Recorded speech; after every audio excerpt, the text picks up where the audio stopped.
Welcome to Go Land by Lorenzo Cephas.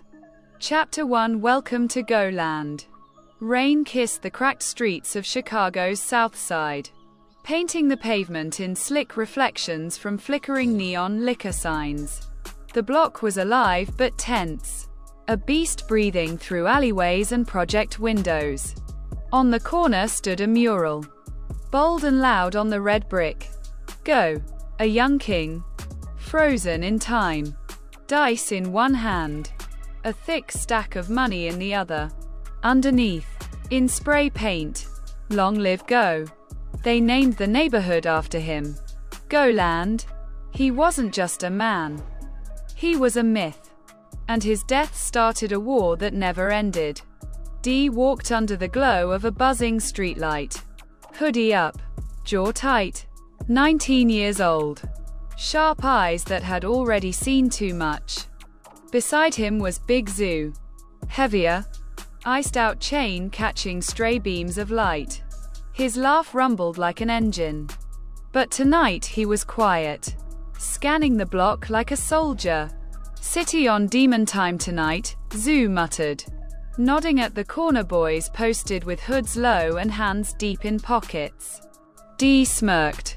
"City been on demon time since Go died. Bro, you know that?" Zoo chuckled dryly. "Yeah? In Go we trust. Right?" Quote. They pounded fists, the motto heavy in the air. Dee's forearm ink flashed. LLG. Long live Go. Dee stared at the mural. Memories pressed down like weight plates. Go was the one who made the block move. Charisma for days. Girls loved him. Dudes wanted to be him. But the same streets that made him a king turned him into a martyr. Over a dice game gone bad. Dee and Zoo slid into the corner store. Inside, two OGs held court. Sam and Louie. Sam, pushing 50 with a salt and pepper beard. Sharp eyes that didn't miss a thing. Louie, late 40s. Rugged with scars that told stories. "Well, if it ain't Lil Divine," Sam said, leaning on the counter. "Or should I say Dee?" Quote. Dee grinned. "Just Dee. UNC.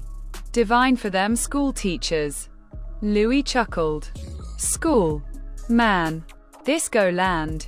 Books ain't savin' you out here." Zoo smirked at Dee.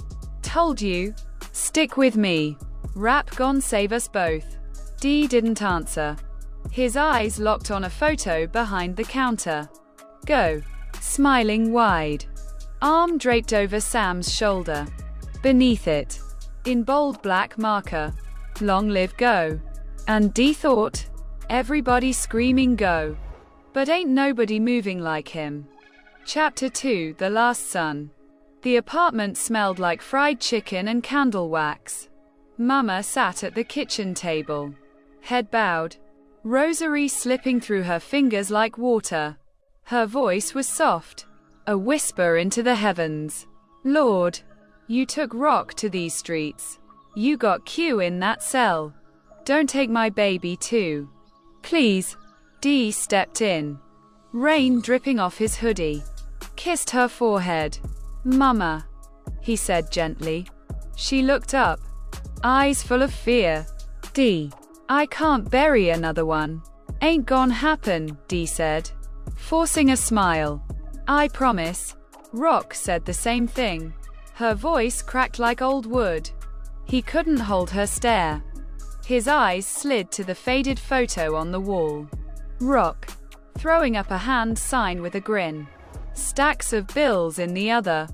Next to him, Q in prison blues, stone-faced behind glass. Dee felt his chest tighten. He was all she had left. Her last son. But the streets don't care about prayers. Chapter 3. Sam and Louie. Back in the day, Go ruled these corners like a mayor without a city hall. And Dee remembered those afternoons in the alley. Dice rattling in the cup. Money stacked like bricks. Lesson 1, Sam told him once. as he crouched low over the cracked pavement. The streets don't love nobody. You love the block. Block don't love you back. Go laughed from across the alley, flashing his gold smile. But they gone. Remember your name if you move, right? And D believed him. Everybody did.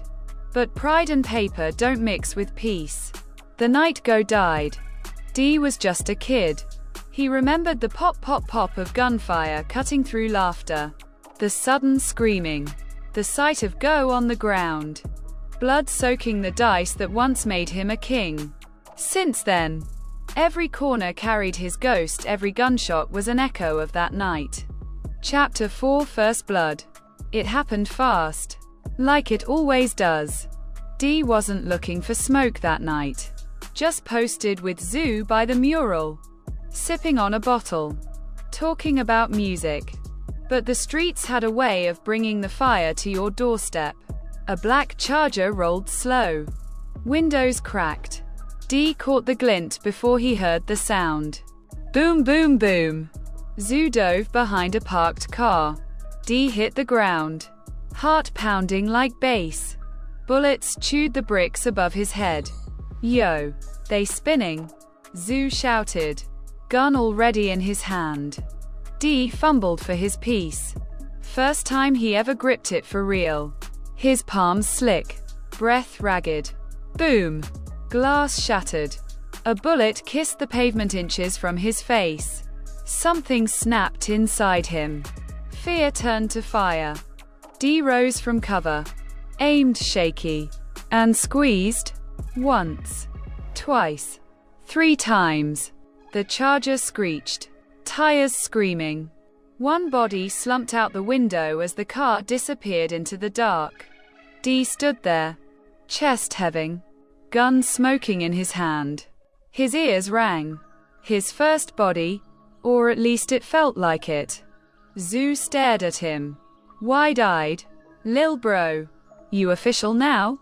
D said nothing, just stared at the mural of Go. Rain washing the colors down like blood. Chapter 5 The Plug and the Plan. Word spread quick. D wasn't just a kid no more.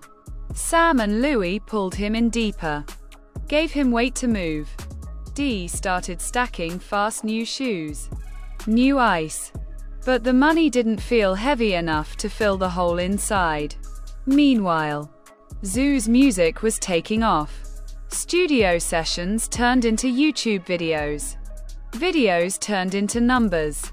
Bro, I'm telling you, Zoo said one night in the studio, blunt hanging from his lips.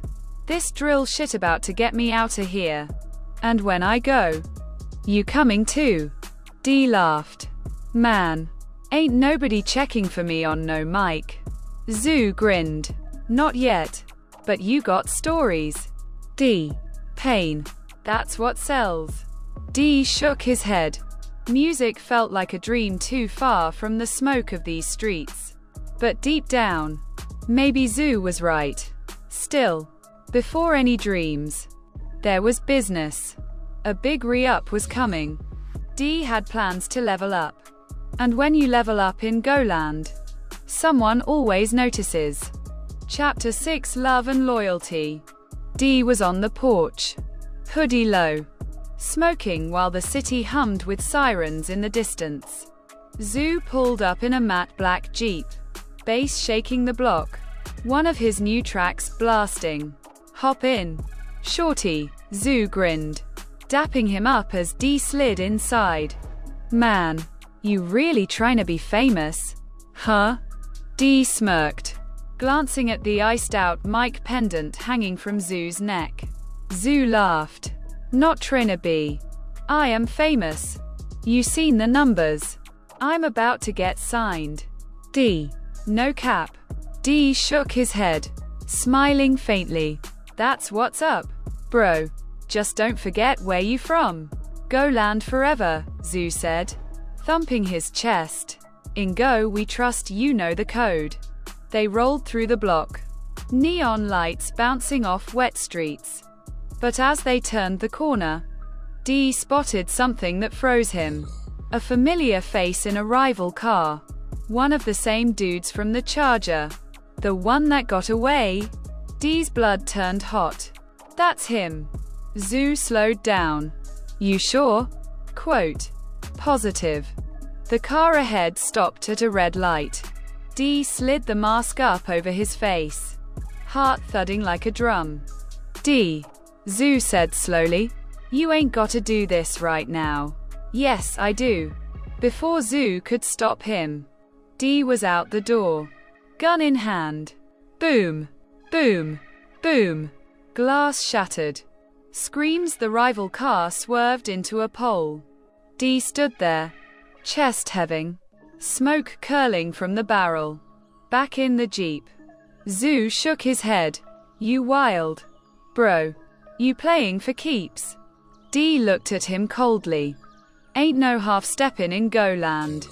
Chapter 7 Diss Tracks and Dead Homies. The war heated up. Every week, another body dropped. Candlelight vigils lined the blocks like streetlights. Zhu turned the pain into music. His new track, City Bleeding, hit 1 million views in 3 days. But the other side clapped back. With bullets and bars. Diss tracks flooded YouTube. Names dropped. Goland mentioned. Even Dee's name slid into a verse. Dee think he go. But he next on that shirt. Dee heard it in the studio and went silent.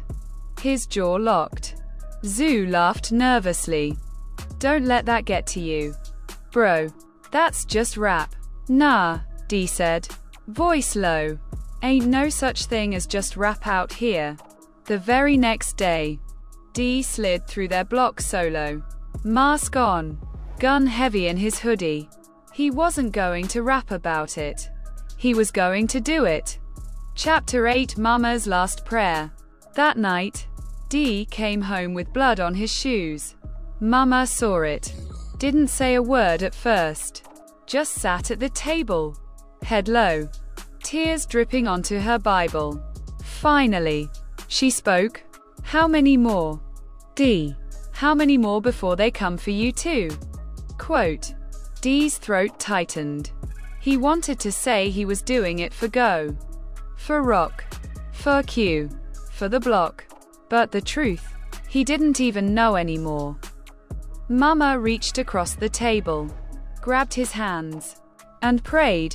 Her voice cracked. Lord, don't let me bury my baby. And for the first time in years, Dee felt something break inside him. Chapter 9 Blood on the Booth. A month later, Zhu was in a major label meeting. The deal was coming. He came back hyped, shoving stacks of papers at Dee. Bro, they tryna give me 6 figures up front. And when I sign, you signing too? I told them about you. Dee shook his head. Zhu, I ain't no rapper. Bro. Yes you are, Zhu said firmly. You just don't know it yet. You got pain. Dee. And pain make hits. Reluctantly, Dee slid into the booth that night. He rapped about Go. About Rock. About Q locked away. About candlelights. Gun smoke. And Mama's tears. When he finished, the room was silent. Then Zhu whispered. Bro. That's it. That's the one. Dee smirked. Guess I'm Dee-Easy now. Chapter 10 Long Live Go. Zhu blew up. The deal closed. Tours booked. But he never left Dee behind. Dee-Easy became the voice of Goland. His verses bleeding pain over drill beats. The tragic part. The bars that made him famous were born from funerals. From names carved in murals. From homies gone too soon. Every show, Dee ended with the same line. In Go we trust, long live Go. The crowd screamed it back. Fists in the air. But deep inside, Dee knew the truth. You can leave the block, but the block never leaves you. And somewhere in the shadows of Goland, another kid was picking up a gun. Chasing a name.